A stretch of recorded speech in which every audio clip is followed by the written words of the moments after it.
Good evening. Thank you so much for joining me this evening for our 7 p.m. news. My name is Lavin Nyagoa and it is the 5th of January 2021.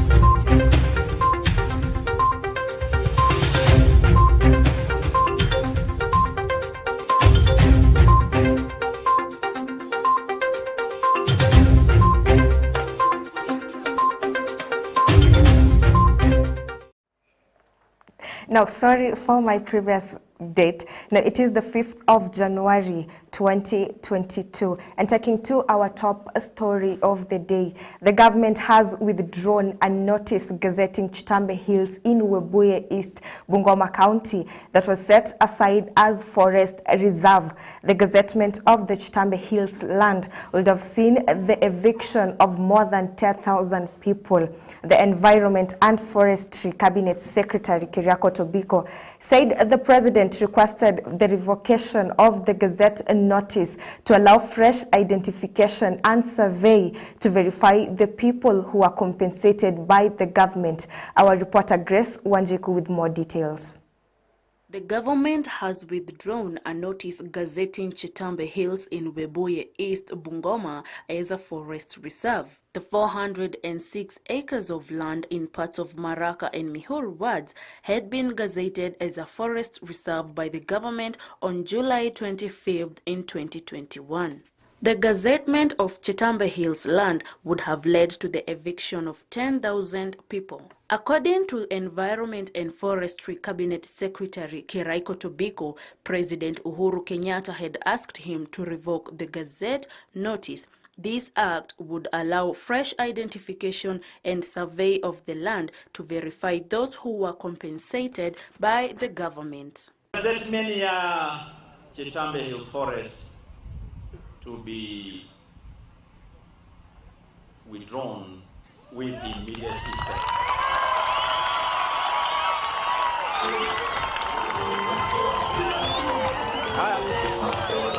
Kuna exercise itaendelea, County Commissioner na timu yake na CCF tafadhali kuja hapa na timu yako.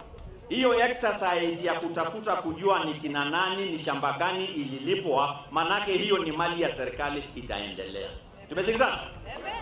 Huwezi kuwa umelipwa na serikali alafu unasema shamba bado ni lako.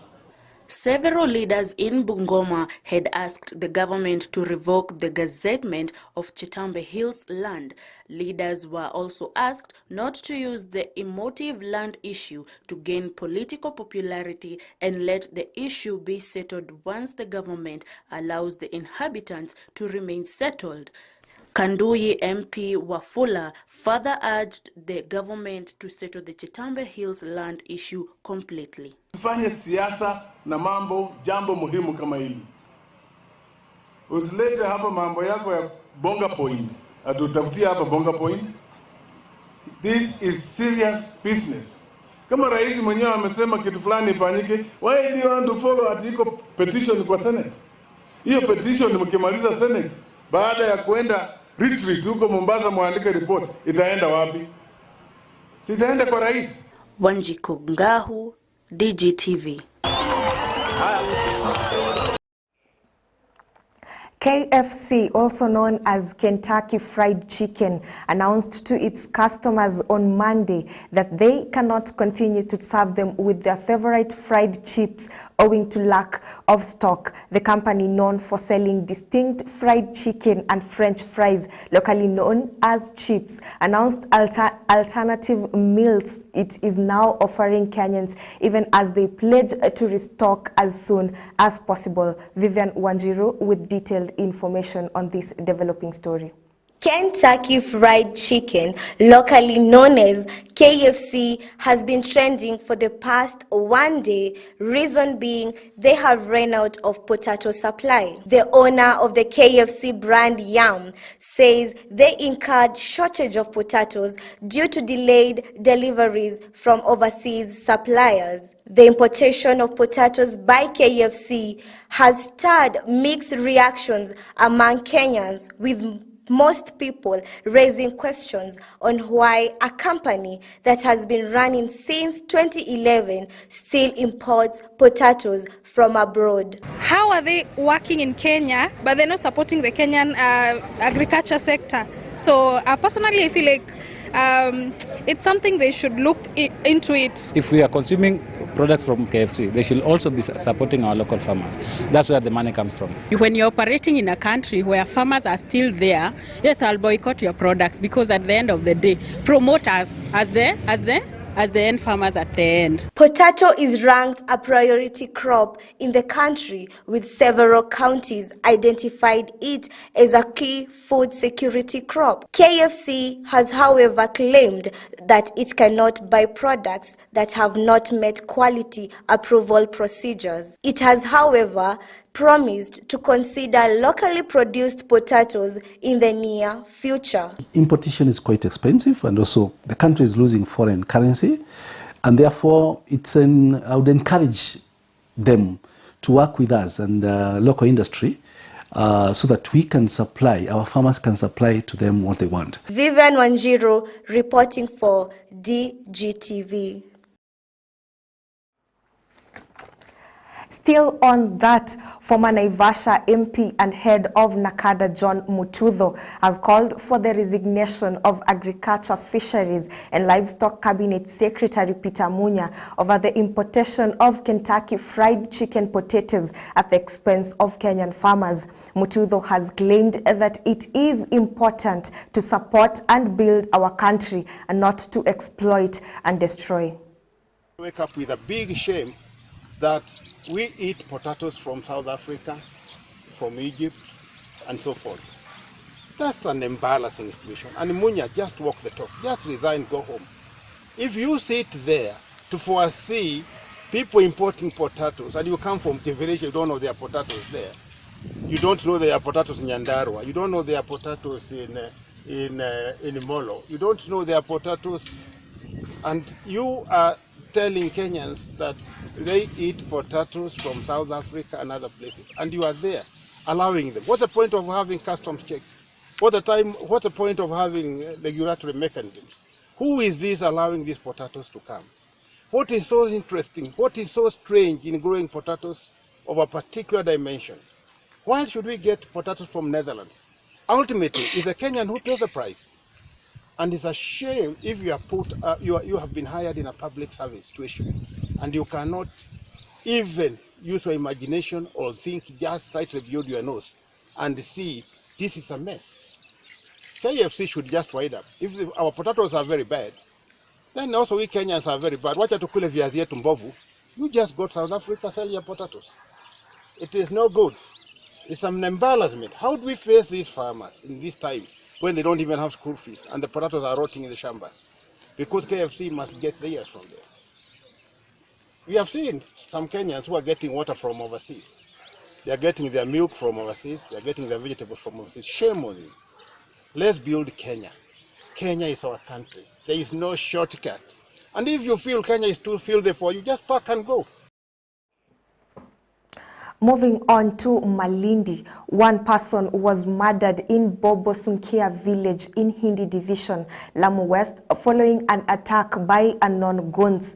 The death was confirmed by Commissioner Masharia Irungu, who further affirmed that investigations were underway to identify the killers and reveal their real motive.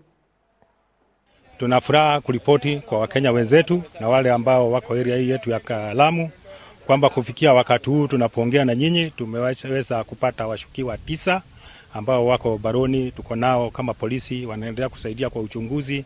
Kuna wengine pia tunafuatilia na kunaonekana kuna dalili mzuri ya kwamba uchunguzi wetu utazaa matunda. So tunataka tuhakikishie wananchi wetu wasiwe na taharuki ambao wako katika maeneo tofauti tofauti ya kaunti yetu.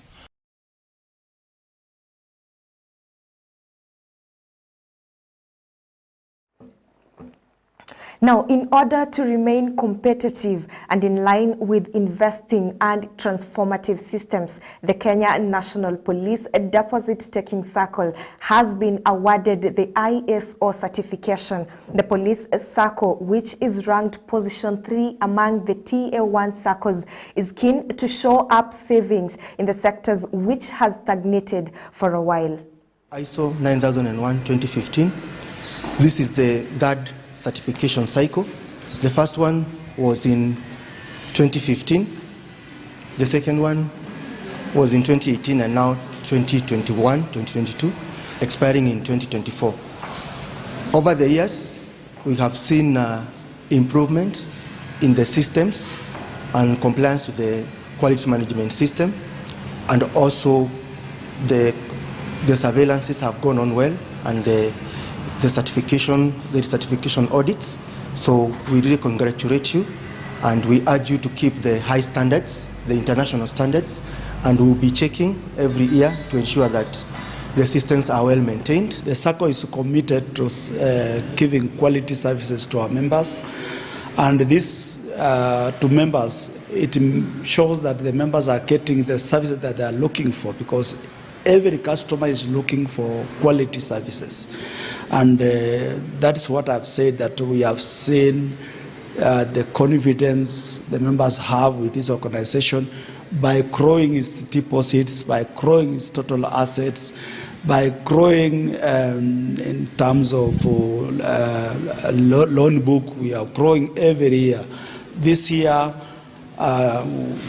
last year, I think we will have closed the year by almost 45 billion total assets, and that is not a mean achievement. So we owe it to this quality management.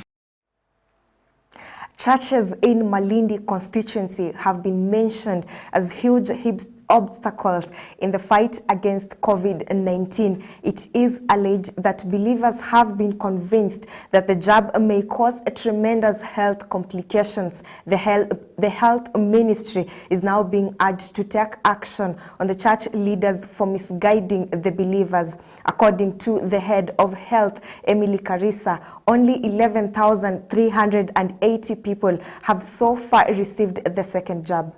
Dini tumejaribu tayari kuwahusisha, lakini bado pia tumeona wao wenyewe wana uzito, bado hawajaikubali vile inatekana, ambao ndio maana hata makanisa machache sana yametualika tuende tukapeane chanjo, japo serikali ilisema hata makanisa yawe vituo vya kuchanja, lakini makanisa mengi hayajakuwa na uhuru ya kutualika tukachanje watu pale ama tufanye kituo pale. Wengi hawajaikubali hii chanjo, japo si wote, lakini asilimia kubwa hawajakubali, lakini wengine wamekubali, hata wenyewe wamekuja kudunga. Some of the community members wengine wameweza kushikwa na askari na kuwekwa ndani kwa sababu ya kupotosha watu. Sasa maybe ikifikia mahali kwenye tunaona watu wetu wanapelekwa siko, then nafikiri itakuwa vizuri hata kama tupate mfano wa mtu amewekwa ndani kwa sababu ya kusema vitu zenye si sawa. At least watu wasome kuwa it's good to give the right information. Na kama hauna the right information, it's better you seek the right information so that chenye unapeana kikuwe kitafaidi watu. Ruto's political allies in Uasin Gishu County, led by Governor Jackson Mandago, Seret MP Oscar Sudi, and other members of UDA, held a meeting in Eldoret Sports Club pending Deputy President's visit to that region. Mandago backed the Deputy President's bid, stating that there is no other qualified leader better than Ruto. Our reporter Alice Mwangi with more details. Leaders from Uasin Gishu, led by Governor Jackson Mandago, the Senate MP Oscar Sudi, and other leaders from UDA party from Uasin Gishu, held a meeting at Eldoret Sports Club discussing the Deputy President's visit on Saturday. Kwa hivyo Jumamosi, sisi tunataka kutumia nafasi hii kualika Wakenya wote wa sehemu hii ya North Rift na pia wale wengine pia kutoka sehemu zote za Kenya ambayo wangependa kujiunga na sisi, kwa sababu tunajua kuna viongozi wengi watatoka sehemu mbalimbali za Kenya watakuja hapa. Tunawaalika pia.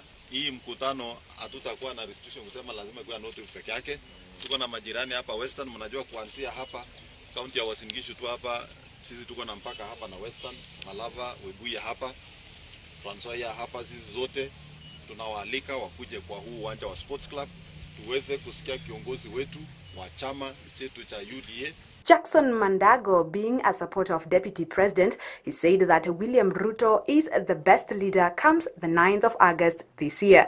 Na sisi kama viongozi wa North Rift tunasema tunaunga mkono naibu wa rais akuwe rais. Si kwa sababu ati anatoka kwa sehemu hii, lakini kwa sababu tunaona ana nia, ana mpango na ako na track record ambaye tunaweza ongea sisi hasa kama watu ya Uasin Gishu kuanzia wakati akiwa mbunge. Kwa hivyo watu tukisema maneno ya track record ya naibu ya rais, hatusemi tu kuanzia hapo juzi amekuwa naibu ya rais. The Senate MP Oscar Sudi said that as the general election day gets closer, Kenyans should maintain peace, as he pleaded with the leaders to spread peace during the campaign period. Kila mtu anafaa kuishi penye ako. Kila mtu anafaa kuishi pembe zote za Kenya na anafaa kufanya biashara yake, kufanya kazi yake, bora uko na kitambulisho ya Kenya. Haitakani ifike wakati mwingine yenye mtu unasafikiria ati siwezi enda Kiambu, siwezi enda Eldoret, siwezi fanya biashara Kisumu, siwezi. Tunataka tutoe hiyo ukabila, na ndio tumesema hivi. Hata baada ya hii uchaguzi, hata wenye hawatakuwa wametupigia kura kama vile tulifanya tukio Jubilee first time, tutafanya kazi pembe zote za Kenya tuhakikishie wa Kenya, ili hata watoto wetu wajue ya kwamba hii wadui ya ukabila ni umaskini na ujinga hali ya juu. As a UDA supporter, Governor Mandago insisted that even after the general election, UDA will be a much stronger party. As UDA, that the elections for this year will be peaceful. We are a party that believes in cohesion. We are a party that believes it is only the citizens of Kenya who will elect the leaders of their choice. Now, moving to Isiolo County, Isiolo Council of Elders have endorsed 4 candidates to vie for various political positions ahead of the coming 2022 general elections. The event was graced by representatives from the major clans of the community. Joseph Okio reports. Has endorsed 4 candidates to vie for various positions at a forum graced by representatives from the major clans of the community. Former Isiolo Governor Godana Dayo was endorsed for the governor's position. Isiolo Women Representative Rehema Dozan was named as a women representative, while Isiolo County Speaker Mohamed Turpi will vie for the Member of Parliament for Isiolo South, as Nur Mohamed Ibrahim will vie for the Senate position.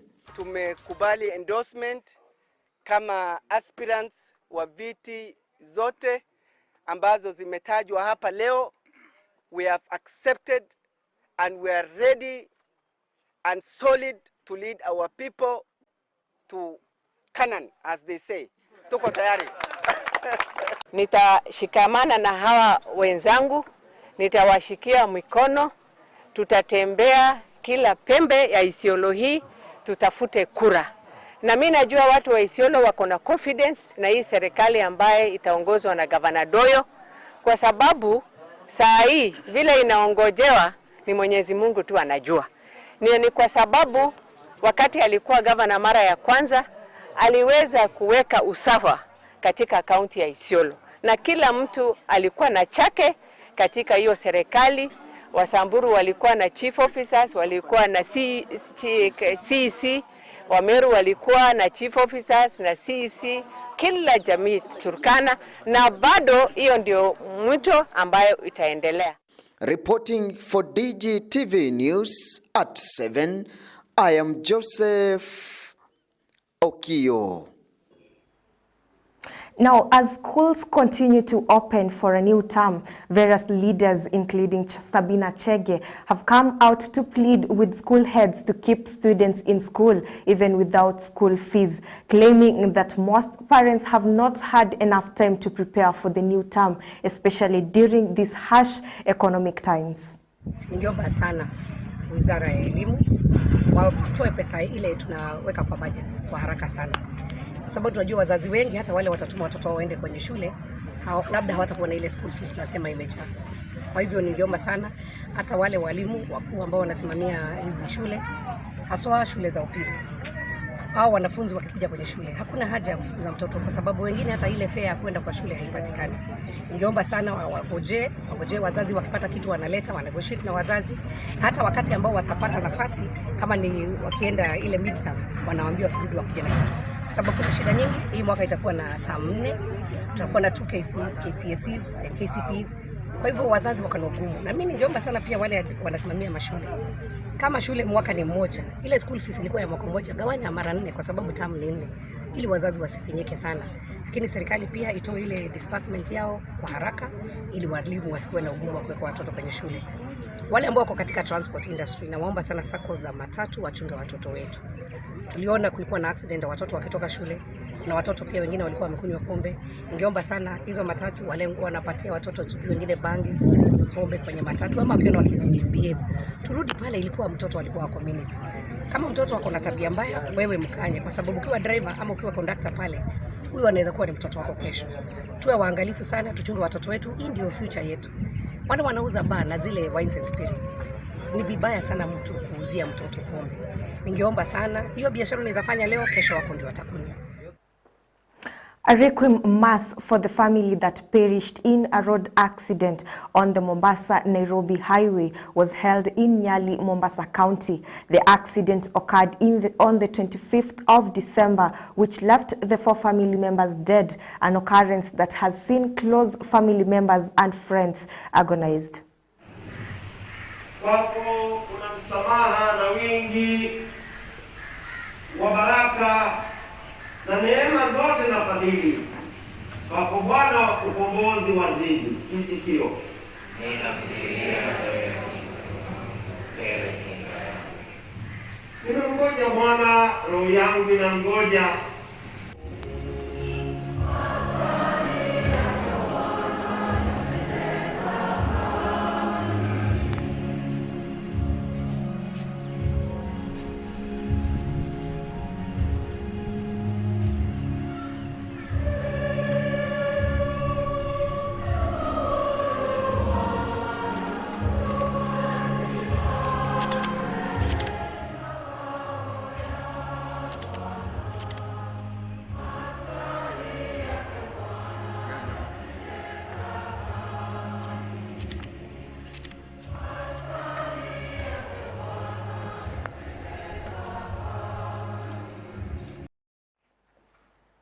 Now, moving to the world of sports, Chelsea striker Romelu Lukaku has apologized to the public concerning the comments he made earlier in an interview that spiked reactions on social media. Lukaku is expected to feature in the first 11 that will battle out against Tottenham, clash that will be held in Stamford Bridge.